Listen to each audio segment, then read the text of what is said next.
মেহের আফরোজ শাওন, যার পক্ষে আমি মনে করি না কোনো মুসলিম তার পক্ষে দাঁড়াতে পারে, কোনো দেশপ্রেমিক তার পক্ষে দাঁড়াতে পারে।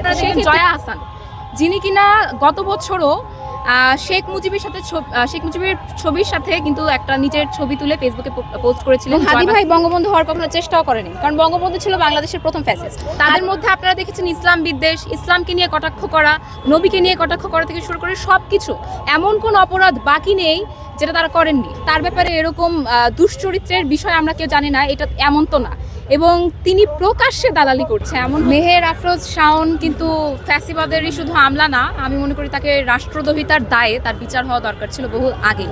মেহের আফরোজ শাওন সহ অভিনেতা মহল বা সঙ্গীত শিল্পী মহলের থেকে যারা নিজেদেরকে একটা সচেতন নাগরিক সমাজ বলে দাবি করে বা নিরপেক্ষ বলে দাবি করে, তাদের মধ্যে নিরপেক্ষতা না, বরং আমরা বরাবরই সবসময় রাষ্ট্রদ্রোহিতার লক্ষণ পেয়েছি। তাদের মধ্যে আপনারা দেখেছেন ইসলাম বিদ্বেষ, ইসলামকে নিয়ে কটাক্ষ করা, নবীকে নিয়ে কটাক্ষ করা থেকে শুরু করে সব কিছু। এমন কোন অপরাধ বাকি নেই যেটা তারা করেননি।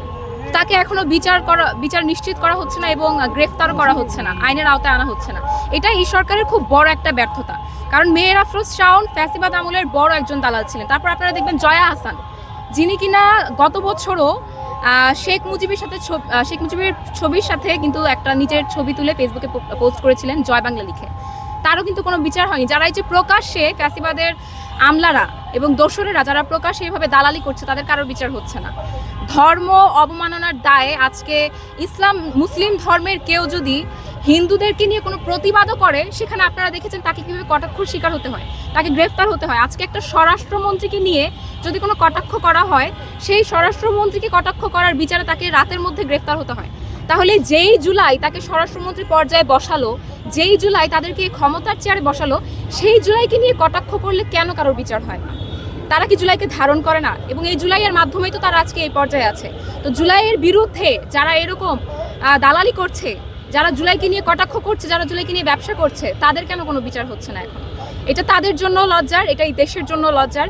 এবং মেহের আফরোজ শাওনকে অবশ্যই আমি অবিলম্বে গ্রেফতার করার জন্য দাবি জানাবো, জোরদার দাবি জানাবো। আমি সহ পুরো বাংলাদেশ আমি মনে করি মেহের আফরোজ শাওনকে গ্রেফতার করার দাবি জানাচ্ছে। তাকে যেখানেই দেখা হোক, চৈতালির আগে নিয়ে আমি বলেছিলাম, চৈতালি চক্রবর্তীকে নিয়ে, এরকম যারা চিহ্নিত ভারতের দালালেরা আছে, এদের ক্ষেত্রে আপনারা কি ইনভেস্টিগেট করবেন? এদেরকে যেখানেই যখনই দেখবেন প্রশাসন যাতে সরাসরি তাদেরকে গ্রেফতার করে, সেই অনুরোধ এবং সেই দাবি জানাবো। তার প্রক্রিয়ার সাথে সম্পৃক্ত যে ব্যক্তিরা আছে তাদেরকে নিয়ে কিন্তু বেশি হাইলাইটও হয় না, তাদের বিষয়ে বেশি একটা কথা হয় না। আমরা জানি ফ্যাসিবাদের আমলে বেশিরভাগ সরকারি চাকরিজীবীরা কিন্তু কোটার মাধ্যমেই চাকরি লাভ করেছে এবং হাইকোর্ট থেকে শুরু করে এই লয়ার যারা আছে, উকিল যারা আছে, তাদের মধ্যেও কিন্তু বেশিরভাগ ফ্যাসিবাদের আমল। তো আমরা পিয়া জান্নাতুলকে দেখেছিলাম এর আগে সঠিক যে নিরপেক্ষ যে বিষয়গুলো, সেটাতে তার মুভমেন্ট এবং সার আমরা পেয়েছিলাম। কিন্তু এখন মেহের আফরোজ শাওন, যার পক্ষে আমি মনে করি না কোনো মুসলিম তার পক্ষে দাঁড়াতে পারে, কোনো দেশপ্রেমিক তার পক্ষে দাঁড়াতে পারে। তো সেই ক্ষেত্রে রাষ্ট্রের এমন একটা উঁচু পর্যায়ে যেখানে পিয়া জান্নাতুল নিজেই এই অপরাধের সামিল হয়েছে, আমি মনে করি মেহের আফরোজ শাওনের পাশাপাশি তাকেও সেম অপরাধের দায়ে গ্রেফতার করা উচিত।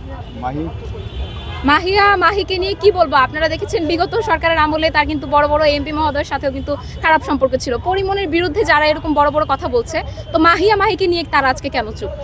মাহির সাথে এরকম, তার ব্যাপারে এরকম দুশ্চরিত্রের বিষয় আমরা কেউ জানি না, এটা এমন তো না।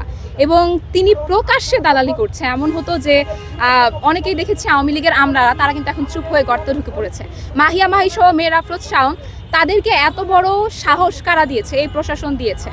এই মেহের আফরোজ শাওন, মাহি, এই পিয়া জান্নাতুল, যারা নব্য ফ্যাসিজমের সাথে জড়িত হচ্ছে, যারা এই ফ্যাসিজমকে সাপোর্ট করছে, তাদের প্রত্যেককে একাধারে একসঙ্গে গ্রেফতার করে আমি মনে করি বিচার নিশ্চিত করা দরকার।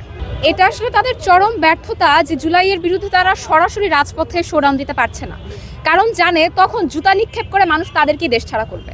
তাই এটা আসলে আওয়ামী লীগ যেমন দেখছেন এক এক জায়গায় ঝটিকা মিছিল করছে নিজেদের সান্ত্বনা দেওয়ার জন্য, ঠিক এমনইভাবে কিছু কুকুরের বাচ্চারা আসলে জুলাইয়ের এরকম তাদের স্তম্ভেই আমাদের কি আসে যায়, তাদের জুতা নিক্ষেপে আমাদের কি আসে যায়। আমরা মনে করি তাদের যদি সৎসাহস থেকে থাকে এবং জুলাইকে যদি তারা একটা পুলিশ হত্যার মতো জঘন্য প্রক্রিয়া মনে করে থাকে, তাহলে তাদের সশরীরে রাজপথে নামা দরকার।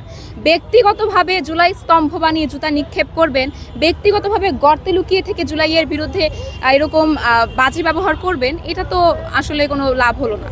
এটা আপনি তো যদি আপনার সেই সাহস থেকে থাকে এবং আপনি যদি মনে করেন আপনার অবস্থানে আপনি সত্য, জুলাইকে নিয়ে আসলে পুলিশ হত্যা করা হয়েছে, তাহলে আপনি সরাসরি রাজপথে নামেন। তখন আমরা দেখবো যে জুলাই আসলে পুলিশ হত্যা করা হয়েছে না ছাত্র জনতা হত্যা করেছে, এবং জুলাই কি আসলে এই কুক্ষিগতর কোনো বিষয় নাকি জুলাই বাংলাদেশের স্বাধীনতা, তখন যে তাদের সাথে আমাদের হিসাব হবে। এভাবে ব্যক্তিগতভাবে তারা উদযাপন করবে এই বিষয়ে আমাদের আর কোনো মতামত দেওয়ার নেই। হাদি ভাই আসলেই বঙ্গবন্ধুর মতো কখনো হতে পারবে না, এবং হাদি ভাই বঙ্গবন্ধু হওয়ার কখনো চেষ্টাও করেনি, কারণ বঙ্গবন্ধু ছিল বাংলাদেশের প্রথম ফ্যাসিস্ট। হাদি ভাই কেন ফ্যাসিস্ট হবে?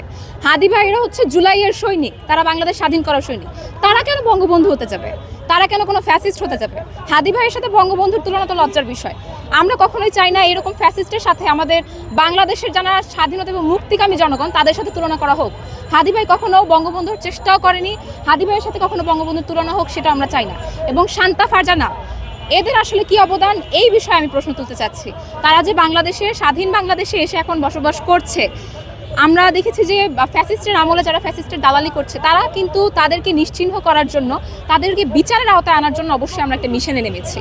তো শান্তা ফারজানারা যদি এভাবে স্বাধীনভাবে কোনো বিচারের মুখোমুখি না হয়ে বাংলাদেশে বসবাস করতে পারে, তো সেই ক্ষেত্রে তার অবদানটা কি সেটা আমি অবশ্যই জানতে চাই। এবং শান্তা ফারজানা সহ বাংলাদেশের মধ্যে যারা এরকম অস্থিতিশীল পরিস্থিতি তৈরি করার চেষ্টা করবে, তাদেরকে যদি আমরা ফাইন্ড আউট করতে পারি, তাহলে কিন্তু সেক্ষেত্রে তাদের অস্তিত্ব বাংলাদেশ থেকে বিলীন হয়ে যাবে। আমি মনে করি তখন তাদের পরপারে যে কারোর সাথে কারোর তুলনা হবে বেটার হবে। আচ্ছা আপু, আমার একটা প্রশ্ন, ওই চৈতালি দেবী